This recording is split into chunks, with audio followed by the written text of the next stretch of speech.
CHI, which is our local clinic here, there are about 68% of the people who walk in there for services are uninsured.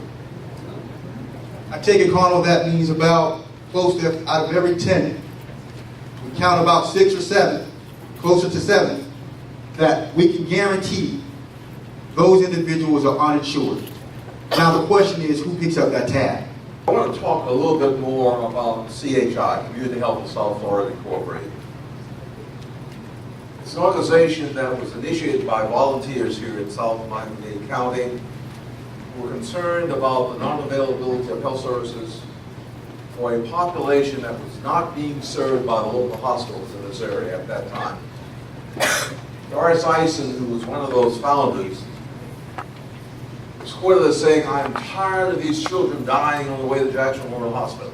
Now that organization has grown to a point where we have 8 community health centers. And in 2007, we moved to Marathon in the Keys. So we're not only serving South Miami-Dade County now, we are serving the Florida Keys. So we have 8 community health centers that we're serving. And we now have 42 schools where we are providing school-based clinics at this particular time. During the past year, we served more than 63,000 residents here in South Miami-Dade and Florida Keys. We had over 293,000 patient visits. And we are able to provide those services because of the grant funds that we receive from the federal government, through the Bureau of Primary Health Care out of Richmond, funding Miami-Dade County through the Public Health Trust. We receive funding through South Florida Behavioral Health Network for our mental health and substance abuse services. We also receive funding from the Health Department of the State of Florida. And we receive funding from Baptist Health. And of course, we receive reimbursement on the Medicaid and the Medicare and other programs. Medicare reimbursements are also decreasing. So we're going to see some decreases in Medicare. And for me, particularly in Homestead or Homestead Hospital, we were looking forward to having some of those 22% of those patients coming into our emergency room and being admitted and getting great quality care, having some kind of funding in Medicaid. To me, it was like kind of a no-brainer. I don't know how many people here on Friday or Saturday after the legislation ended contacted your legislator. Did anybody do that? Call the governor? I did. I sent an email to our state delegation, our local Miami-Dade state delegation, and said, what were you guys thinking? I can't imagine. $52 billion over 10 years. Come on. It is a travesty that the state of Florida is turning away $52 billion. We all ought to be concerned. We all should be aroused to let those members of our legislature who are not now supporting the expansion of Medicaid know that we are indeed concerned. Because with these additional dollars, over 1 million Floridians will be covered by health insurance if that money is made available. We have many children that need to be covered. The next person we're going to bring up is Betsy Havens from Legal Services, the attorney. Right now, we do not have Medicaid expansion in the state of Florida. Many of our other states are going to be collecting the taxpayers that we pay to the federal government to give health care to their citizens. And here in Miami and throughout the state, we cannot give up on this issue. We cannot give up on Medicaid expansion until the legislature listens to the people they are meant to represent and makes this a reality for our state. And, you know, there are 1 million people, as we've heard, that would benefit from Medicaid expansion. That $52 billion that would be coming in is only for the first 10 years. Now, after that, there are billions of dollars more that would be coming into the state of Florida. The federal government's going to be paying 100% for the first 3 years and then gradually lowering and paying 90% in 2020 and thereafter. So it's critical that we take advantage of this truly historical opportunity. We are upgrading our facilities to be attractive to anyone residing in this community. Not only those who are uninsured, but anyone who desires to have high-quality services, because we are recognized as a level 3 patient-centered medical home, the highest level you can achieve by the National Committee on Quality Assurance. So we're very pleased we have provided these services to this community and will continue to do so. And as we talk about the Affordable Care Act, that legislation included $11 billion increased funding over 5 years for community health centers across the nation. And with the idea of doubling the number of community health centers serving our communities from 20 million to 40 million people being served. That's where we're going with community health centers. It is a key portion of the Affordable Care Act. Also included is funding to increase the number of health providers that are available to serve these communities. Well, that question is always asked. If all these people get insurance, who's going to take care of them? We don't have enough doctors. We don't have enough nurses.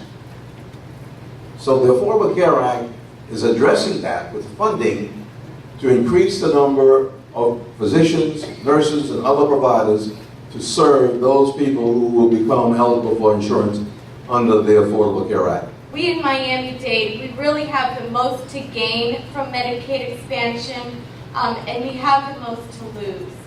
But not only do we have the greatest number of people that would gain access to health insurance as a result of Medicaid expansion, but we also have the highest number of jobs that would come here if we did accept this money. This is going to take doing more community outreach. This is going to take everyone in this room talking to your friends and your neighbors about this issue and being dedicated to being involved in making phone calls and showing up for events to make our presence known and let the legislature know that we're not going to be going away until this is a reality here in the state of Florida. And when it comes to thinking about equality and justice and what that means, we all need health care. At one point or another, every single person is going to be sick. And you never know when you're going to be losing your job and suddenly you're on the street and you have no way of getting access to health care. And in our communities, to me, what equality means is that it's the same amount of health care access and the same level of health care outcomes for communities of color as it is in white communities. And that's a really important step in making that disparity go away, is to provide health insurance to people. And over 50% of people in Florida that would benefit from Medicaid expansion are people of color. So this is really an important issue when it comes to improving our state and our communities overall. And we would love for you all to get involved and now in the summer and going forward. It's not only we were looking forward to maybe having some of those patients come and actually getting funding. I want to let you know that this was a very difficult session for me because we left money on the table. When we leave your money on the table, it's even worse. And that is what we do when we refuse to accept $52 billion, and that's billion with a B.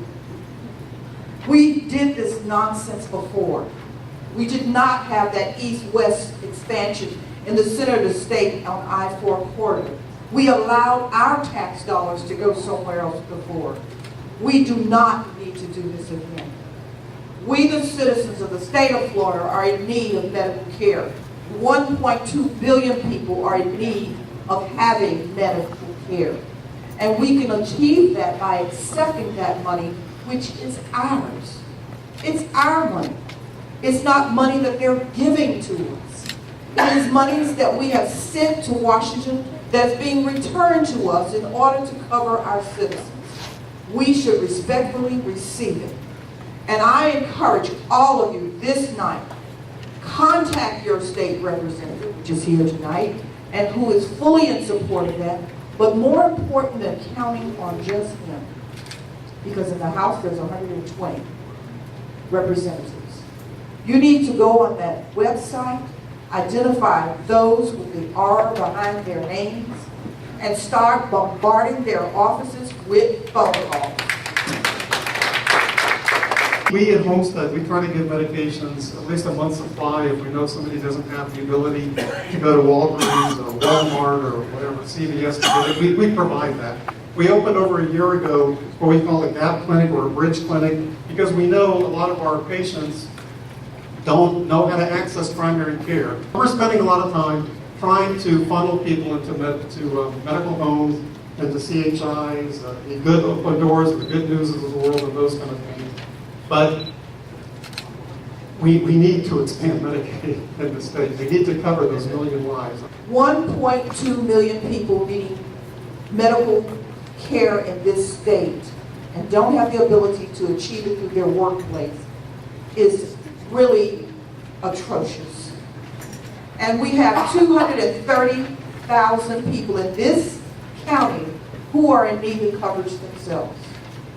Do you realize that is 1/5 of the number, the total number resides in this county that need medical care? Do you realize that? Do you realize that when you don't have the proper medical care in your community, you put at risk not only the individual, but his family members, our teachers, and everyone in that community?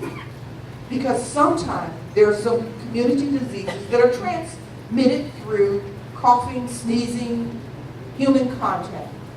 We need to have Medicaid expansion in the state of Florida. You have a job now. This cannot stay in these four walls, this information that has been imparted to you this evening. You must go out and touch others and provide them with a phone number.